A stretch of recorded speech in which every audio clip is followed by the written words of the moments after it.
আমি বলছিলাম স্বাস্থ্য মন্ত্রণালয়ের সংস্কার নিয়ে আরো এপিসোড করব। আমি এই এপিসোডটা করছি, দেখছেন তো। আজকে আরো কিছু বিষয় নিয়ে টাচ করবো। তো আনকারের স্বাস্থ্য প্রতিমন্ত্রী মানে সাইদুর রহমান খসরু ভাই পরশুদিন ফোন দিয়েছিলেন, কইলেন যে আপনার আগের এপিসোডের প্রত্যেকটা ইস্যু নিয়ে কাজ করতেছি আমরা, খুব দ্রুত ক্যান্সারের ওষুধের ভ্যাট শূন্য করে দেওয়া হবে আলহামদুলিল্লাহ। তার মানে ক্যান্সার ওষুধের দাম 16.5% জব করে কমে যাবে। বাকিগুলা দেখা যাক হয় কিনা, চাপ অব্যাহত রাখতে হবে। আমাদের রোগীরা ইন্ডিয়া চলে যায় কেন? আমাদের ডাক্তাররা ভালো চিকিৎসা করে না, ভালো ব্যবহার করে না, এই দুইটা কারণে। কিন্তু ডাক্তার যখন বাইর হয় মেডিকেল কলেজ থেকে, তারা তো আগুন বরাবর হয়। সেই ডাক্তারগুলো নষ্ট হয়ে যায় কিভাবে? আসেন আমরা বাংলাদেশের নিউ জেনারেশনের ডাক্তার যেগুলো কেবলমাত্র বাইর হয়েছে মেডিকেল কলেজ থেকে, তাদের দেখি তারা কেমন আগুন বরাবর। এটা দেখার জন্য আমি একজন ঢাকা মেডিকেল কলেজের জুনিয়র ডাক্তারের ভিডিও দেখাচ্ছি। সে এই নিউ জেনারেশন ডাক্তারদের রিপ্রেজেন্ট করে, যারা জুলাই আগস্ট যোদ্ধাদের চিকিৎসার জন্য কি কি করছে সেইটা বলতেছে। ওনার বক্তব্যই শুনতে পারবেন, শুনেন। Hello, Assalamu alaikum. I'm Dr. Shaheen and I'm speaking on behalf of the Casualty Department of our Dhaka Medical College Hospital. And as we know, a mass casualty has happened, a genocide has happened all over the country. And on the very 5th of August, we have attended over 344 patients, amongst which 214 of them were gunshot injuries. And they were hit in the abdomen, in the chest, and in obviously the legs and arms, and also the head.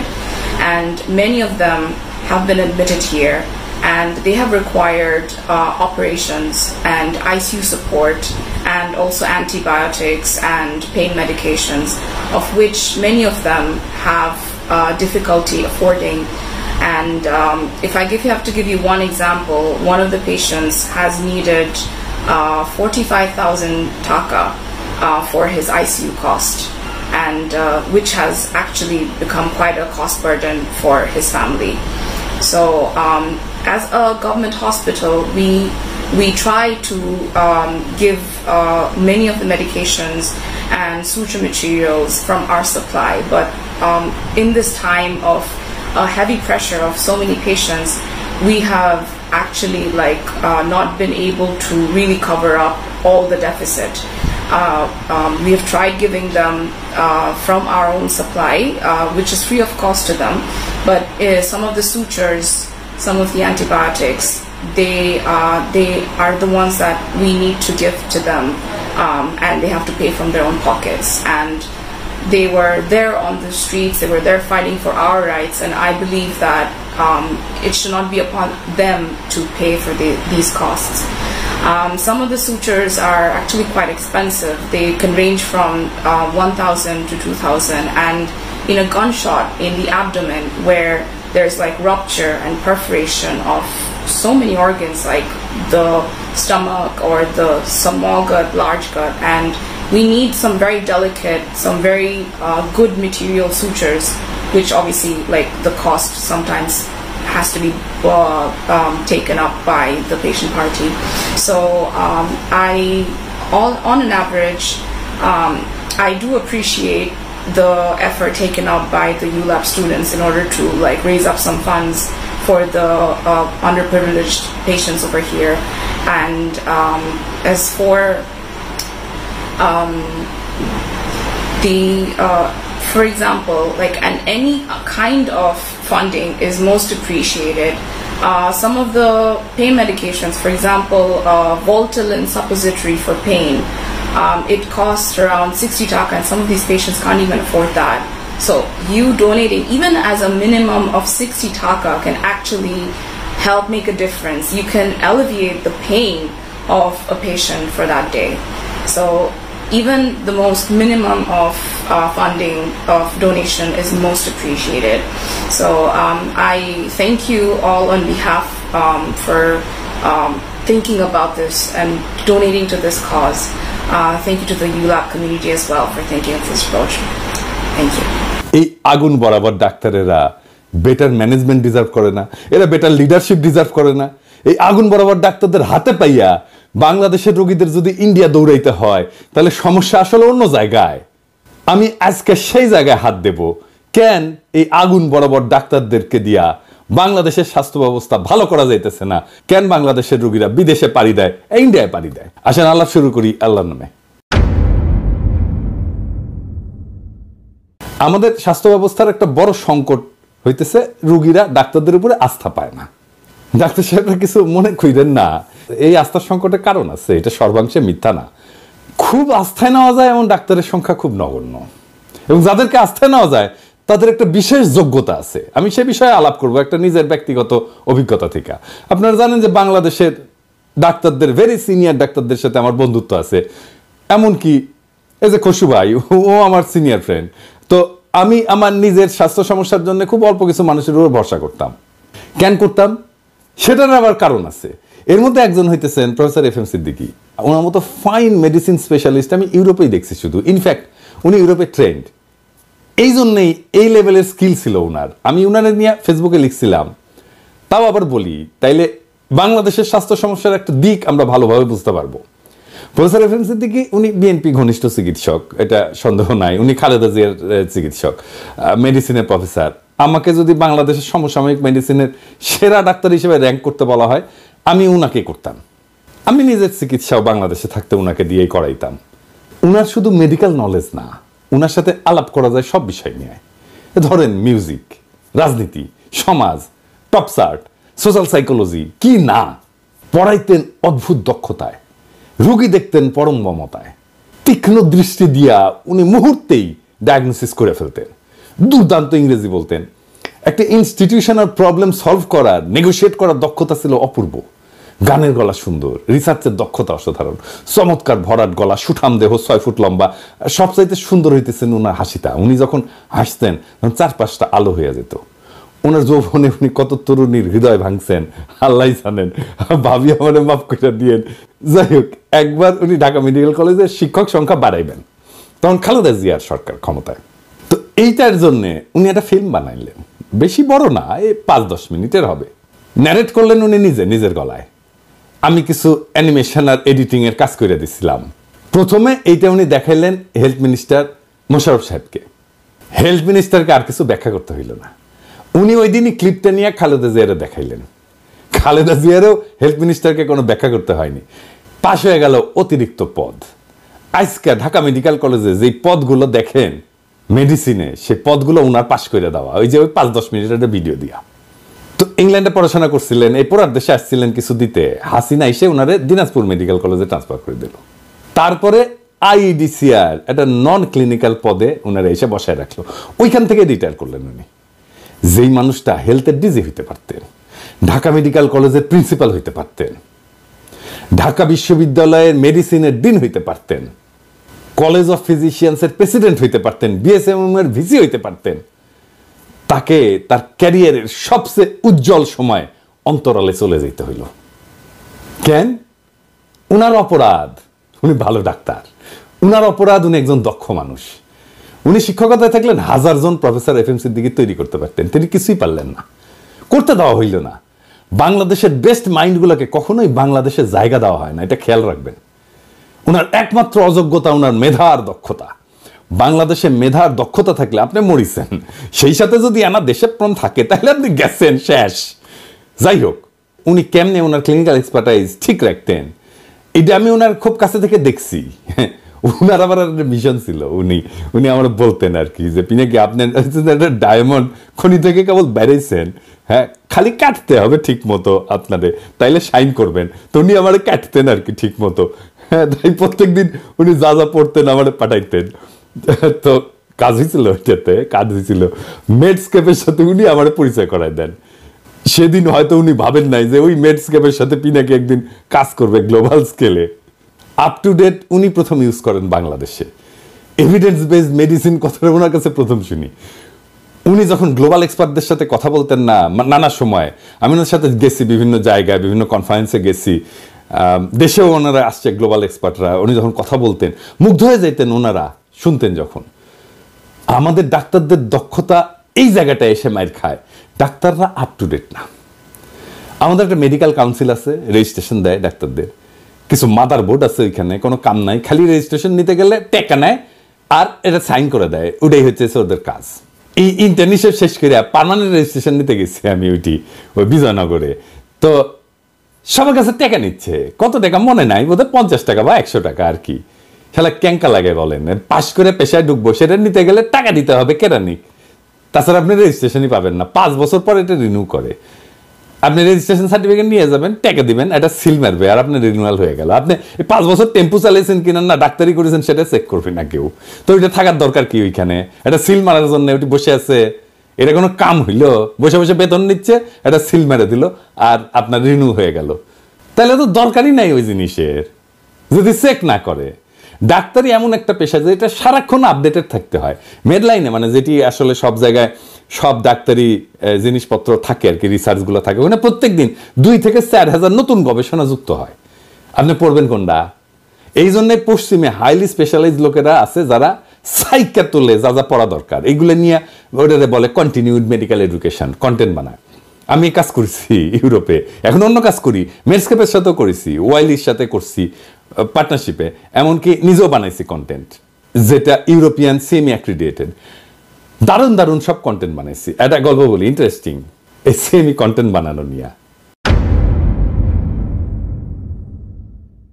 আমার ইংল্যান্ডে 2 জন ডাক্তারের সাথে কাজ করতে হবে আর কি, এইটা 2022 সালের কথা। তো একজন সাদা চামড়ার, একজন আমাদের এলাকার মানে আমাদের অঞ্চলের আর কি, মানে ওই অঞ্চলের, নামটা মুসলিম কিন্তু চেহারা মিক্সড, অনেকটা পাকিস্তানিদের মতো। তো আমি ওরে খুঁজে পেয়েছিলাম মেডস্কেপে, ভালো ট্রেনার, জিপি ট্রেনার। তো তার বেশ কিছু সিএমই আছে। তো আমি জিজ্ঞাইলাম যে তুমি পাকিস্তানি নাকি? তো বললো যে না, আমার বাবা অরিজিন বাংলাদেশের সিলেটার, মা ব্রিটিশ, তবে আমি কখনো বাংলাদেশে যাইনি। ও এনএইচএস এর জিপিদের ডার্মাটোলজি ট্রেনিং করায়, সার্টিফাইড জিপি ট্রেনার। তো আমারও তো আমরা অ্যাটোপিক ডার্মাটাইটিস নিয়ে একটা সিএমই করব জিপিদের জন্য। তো এখন রেকর্ড করতে হবে ভিডিও, 50 মিনিটের ফাইনাল ফুটেজ হবে। তো স্টুডিও লাগবে ভালো, কারো তো চিনি না ইংল্যান্ডে। তো ইংল্যান্ডের কলিগদের বললাম, কয়েকজনকে কমেন্ট করলো কাজ আর রেট দেখা পোষায় না, আমার বাজেটে কুলায় না। যাই হোক, এমন সময় রিফাত হাসান, মানে এই রিফাত হাসান, ও কিন্তু অনেকদিন থেকে আমার গ্রাফিক ডিজাইনের কাজ করে। আমি ওর গ্রাফিক ডিজাইনের কাজের খুবই ভক্ত। আমি ঢাকায় থাকতে আমার কোম্পানির সব গ্রাফিক ডিজাইনের কাজ ওই করতো। ওর কাজ খুবই ভালো, গ্লোবাল স্ট্যান্ডার্ডে। আমার বইগুলোর প্রচ্ছদ, ইলাস্ট্রেশন সব কিন্তু ওর করা। এখানেও কাজ করেছে আমার কোম্পানিতে কিছু, হ্যাঁ, প্রশংসা পাইছে খুব। তো রিফাত বললো যে বান্না তো লন্ডনে থাকে এখন, ওই বান্নাও আমার সাথে কাজ করতো ঢাকায়। আমার বাবার যে ডকুমেন্টারিটা দেখেন না, ওটাও বান্নার বানানো। তো বান্নার সাথে যোগাযোগ হইলো, কাজ করলো, অসাধারণ কাজ করলো বান্না। আমাদের ইন হাউস বানানো বেস্ট প্রোডাকশন হইলো, 2টা করছিল। তো এই যে 1 ঘন্টার একটা সিএমই, এইটা অংশ নিলে পুরাটা কমপ্লিট করে একটা পরীক্ষা দিলে একটা সার্টিফিকেট পাবেন। তো আমরা যে কন্টেন্ট বানাই, কন্টেন্ট বানানোর পরে আমরা এটা জমা দিই অ্যাক্রিডিটেশনের জন্য। আমরা জমা দিই European accreditation council for continuing medical education, এই নাম হচ্ছে EACCME। তারা সিএমই ক্রেডিট সার্টিফাই করে দেয়। তারপরে আমরা সেটা কোনো সাইটে আপ করি, যারা সিএমই কন্টেন্ট চালায়, বানায়। তো আমি যেটা করছিলাম ওই বান্নাকে নিয়ে অন্য জায়গায় অন্য ভিডিওগ্রাফি, অন্যরা দিয়ে ভিডিওগ্রাফি করছিলাম। এটা চাইলে আপনি মেডস্কেপকে দিয়েও করাইতে পারেন। 1 ঘন্টা বা প্রেসাইজলি এটা 50 মিনিটের সিএমই করতে এটা 1 সিএমই ক্রেডিট হয়। মেডস্কেপ কম করে হলেও $2 লাখ নেয়, আরও কমেও করে অনেকে, ভালো কাজ করে। ধরেন $10,000 ভালো কন্টেন্ট করে দেয়, হয়তো রিচ হবে না অত বেশি মেডস্কেপের মতো। তো একজন ডাক্তারকে রেজিস্ট্রেশন রিনিউ করার জন্য বছরে 50 ক্রেডিট আর্ন করতে হয় ইউরোপে। ইটালিতে 3 বছর পর পর রিনিউ করতে হয়, 150 ক্রেডিট আর্ন করছে এই সময়ের মধ্যে, এটা দেখাইতে হয়। সার্টিফিকেট হলে সরাসরি চলে যায় ওই রেজিস্ট্রেশন যারা রিনিউ করে। ইন্ডিয়াতেও কিন্তু এটা লাগে, ওদের মনে হয় 30 ক্রেডিট লাগে 5 বছরে, মানে 5 বছরে 30 ঘন্টা পড়তে হবে। 50 সিএমই ক্রেডিট মানে 50 ঘন্টা পড়তে হবে কমপক্ষে, এবং পরীক্ষা দিতে হবে। সেই কারণেই ইন্ডিয়ার ডাক্তাররা বাংলাদেশের ডাক্তারের চাইতে ভালো পারফর্ম করে। যাই হোক, আমাদের নিজস্ব কন্টেন্ট এখনই বানাইতে হবে না। আমাদের মেডিকেল এডুকেশনের ডিজি আমার বন্ধু সুমন নাজমুল যদি মেডিকেল কাউন্সিলের সাথে একসাথে সিএমইতে পার্টিসিপেট করা বাধ্যতামূলক করে দেয় বাংলাদেশের ডাক্তারদের জন্য, রেজিস্ট্রেশনের জন্য এটা লাগবেই, এটা যদি এই বছরই শুরু করে দেয়, আর ইউরোপিয়ান আর আমেরিকান সিএমই সার্টিফিকেশনকে, এটার অ্যাক্রিডিটেশনকে অ্যাকসেপ্ট করে, তাহলে কিছুই করতে হবে না আলাদা করে। যদি প্রয়োজন মনে করে ইউরোপিয়ান অ্যাক্রিডিটেশন কাউন্সিলের সাথে একটা এগ্রিমেন্ট করতে পারে। আমি যেহেতু ইউরোপিয়ান অ্যাক্রিডিটেশন কাউন্সিলের সাথে কাজ করছি, আমি সাহায্য করতে পারি বাংলাদেশ সরকারকে অবশ্যই। আর এটা চালু হইলে মেডস্কেপ বাংলাদেশে অফিস খুলবে, আমিও কয়ে দিতে পারি মেডস্কেপকে যে যাও দেখো বাংলাদেশে অফিস খোলো। আপনারা দেখবেন 1 বছরের মধ্যে বাংলাদেশের চিকিৎসার মান বেড়ে গেছে, প্যাটার্ন বদলাই গেছে সারা দেশে। ডাক্তারদের সেমিনার সিম্পোজিয়াম ও সিএমই অ্যাক্রেডিটেশন নিতে পারেন। ডাক্তারও তো করেন অনেক সেমিনার সিম্পোজিয়াম, 5 স্টার হোটেলে করেন, প্রচুর টাকা পয়সা খরচা করেন। সিএমই অ্যাক্রেডিটেশন নেবেন, তাহলে আগে শুধু প্রেজেন্টেশনের টপিক, স্লাইড, ফ্যাকাল্টি এটা পাঠাইতে হবে। আমাকে বললেন আমি করে দেবো নি, কোনো অসুবিধা নাই। আর ভবিষ্যতের জন্য লোকাল অ্যাক্রেডিটেশনের জন্য বিএমডিসির অফিসটা ইউজ করতে পারেন, ওইখানে অ্যাক্রেডিটেশন কাউন্সিল বসাইতে পারেন। এখন দিলে মাখায় ফেলবে সবকিছু, কিছু পারবে না। আরো আছে, আরো পরিকল্পনা আছে। কি আসেন সেই আরো 2টা আছে দেখি। স্বাস্থ্য মন্ত্রণালয়কে স্বাস্থ্যকর্মী এদের কাছে যাইতে হবে, ডাক্তার, স্বাস্থ্যকর্মী, নার্স এদের কাছে যাইতে হবে। কিভাবে যাবে? তারা তো আছেই, তার মধ্যে স্বাস্থ্য মন্ত্রণালয়ের মধ্যে আছে, তাহলে যাবে কিভাবে? মানে কারো কাছে যাওয়ার জন্য আমরা 2টা ফর্ম ইউজ করি, এটাকে বলে হচ্ছে B2B আর B2C। B2B মানে হচ্ছে বিজনেস টু বিজনেস আর কি, মানে একই ধরনের লোকজনের মধ্যে যখন যোগাযোগ হয় সেটাকে B2B বলে। আর B2C হচ্ছে বিজনেস টু কাস্টমার, মানে 2 লেয়ারে বিজনেস কাস্টমারের সাথে যোগাযোগ করবে। তাহলে B2B ফোরাম কি হবে? সেটা হচ্ছে স্বাস্থ্য মন্ত্রণালয়ের একটা বাৎসরিক সম্মেলন হবে, সেটা উপজেলা পর্যায়ে হবে, তারপরে উপজেলা থেকে জেলা হবে, জেলা থেকে কেন্দ্রীয় হবে। কি কি ওখানে আলাপ হবে?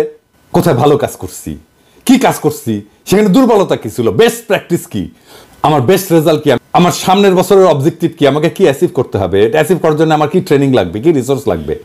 তা আমার ভালো কাজ করলে তো আমার কাউরে পিঠ সাপ্লাই দিতে বলতে হবে, সাবাস, কে কোথায় কোন ভালো কাজটা করছে, যেটা আমার সারা দেশে আমরা কপি করতে পারি, স্মরণ করতে পারি। সেই সমস্ত দেখার জন্য একটা B2B ফোরাম লাগবে। তো সেটা কি হইতে পারে? সেটা হইতে পারে যে বাৎসরিক কনফারেন্স, যেটা বললাম। কনফারেন্সটা উপজেলা পর্যায়ে হইতে পারে, জেলা পর্যায়ে হইতে পারে, এমনকি বিভাগীয় পর্যায়ে হইতে পারে, তবে অবশ্যই একটা সেন্ট্রাল পর্যায়ে হইতে হবে। অনেকটা রাজনৈতিক দলের সম্মেলনের মতো ধাপে ধাপে ধাপে ধাপে কইরা বেস্ট লোকগুলো আসবে সেন্ট্রাল পর্যায়ে, এবং সেন্ট্রালে 5 দিন হোক, 7 দিন হোক, সারাদিন ধরে চলবে।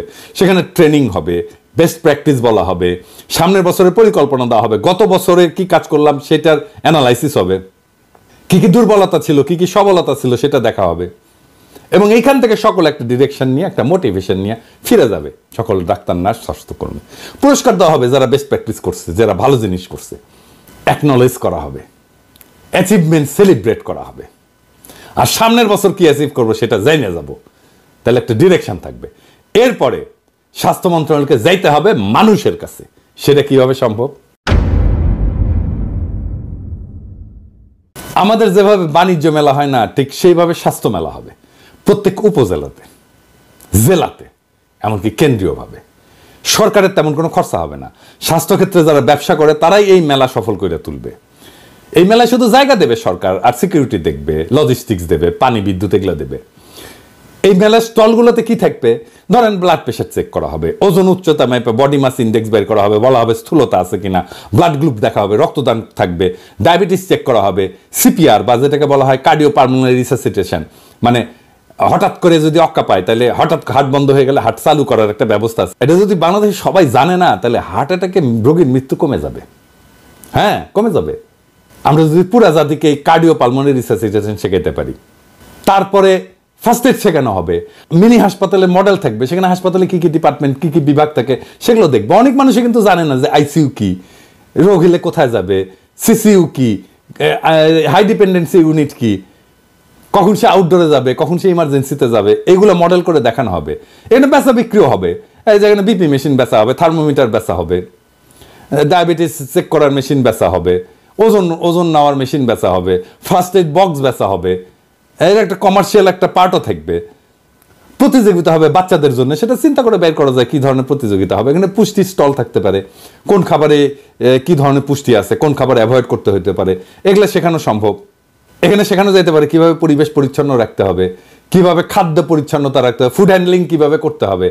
এখানে এমনকি ডাক্তারদেরও স্টল থাকতে পারে, যেখানে মানুষ হেলথ চেক করবে, ডাক্তার দেখাবে, দৃষ্টিশক্তি চেক করবে, বা ধরেন ডার্মোস্কোপি করবে, করে চামড়ার কোনো সমস্যা আছে কিনা সেটা দেখবে।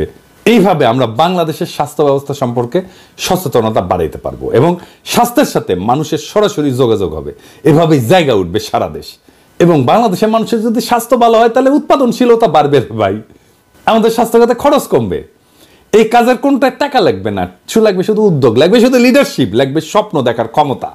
এইগুলো ইমপ্লিমেন্ট করেন। বাংলাদেশ থেকে 3 বছর পর কেউ আর ইন্ডিয়া যাবে না, ইন্ডিয়া থেকে বাংলাদেশে আসবে চিকিৎসা করতে, লিখে দিলাম, গ্যারান্টি দিলাম। স্বাস্থ্য মন্ত্রণালয়ে যারা কাজ করতেছেন, যারা লিডারশিপ দিচ্ছেন, তাদের আসলে কি থাকা উচিত? বাংলাদেশের স্বাস্থ্য ব্যবস্থা নিয়ে স্বাস্থ্য মন্ত্রণালয়ের লিডারশিপের একটা স্বপ্ন থাকা উচিত। এমন একটা স্বাস্থ্য ব্যবস্থা যেখানে রোগীরা ডাক্তারদের প্রতি আস্থা রাখতে পারে, ডাক্তাররা নিজেরা আপডেটেড এবং দক্ষ হইতে পারে, এবং যেখানে প্রত্যেকটা নাগরিক পায় উন্নত এবং সম্মানজনক সেবা। আমরা যদি ডাক্তারদের দক্ষতা উন্নত করতে পারি, সঠিক নেতৃত্ব এবং দিক নির্দেশনা দিতে পারি, এবং জনগণের কাছে স্বাস্থ্যসেবা পৌঁছানোর নতুন নতুন উপায় বের করতে পারি, তবে সেই দিন আর বেশি দূরে না যখন বাংলাদেশে কেউ আর চিকিৎসার জন্য অন্য দেশে ছুটবে না, বরং বিশ্বের মানুষ বাংলাদেশে আসবে উন্নত চিকিৎসার আশায়। আসেন আমরা সবাই একসাথে কাজ করি, স্বাস্থ্য মন্ত্রণালয়, নার্স, চিকিৎসক, স্বাস্থ্যকর্মী এবং সাধারণ জনগণ স্বাস্থ্যসেবার এই কাঙ্ক্ষিত পরিবর্তন আনার জন্য। এটা কোনো অসম্ভব স্বপ্ন না, এটা একটা বাস্তবসম্মত স্বপ্ন। এটা একটা বাস্তবতা হইতে পারে যদি সবাই আমরা উদ্যোগ নিই, নেতৃত্ব দিই, স্বপ্ন দেখি এবং বাংলাদেশকে একটা স্বাস্থ্যসেবার মডেল দেশে রূপান্তরিত করার জন্য ঐক্যবদ্ধভাবে আগায় যাই এবং মিশনটা নেই। যদি মনে করি আমরা যাব, আমরা যেতে পারবো। সাধারণ মানুষের জীবনের মানের উন্নয়নে এই উদ্যোগ, স্বাস্থ্যের উদ্যোগ আমাদের পথ দেখাবে, এবং একদিন আমরা গর্ব করে বলতে পারবো বাংলাদেশের ডাক্তারেরা, নার্সরা, স্বাস্থ্যকর্মীরা শুধু রোগী না, পুরা জাতিকে সুস্থ রাখার শপথ নিয়ে এগিয়ে চলছে। ইনকিলাব জিন্দাবাদ।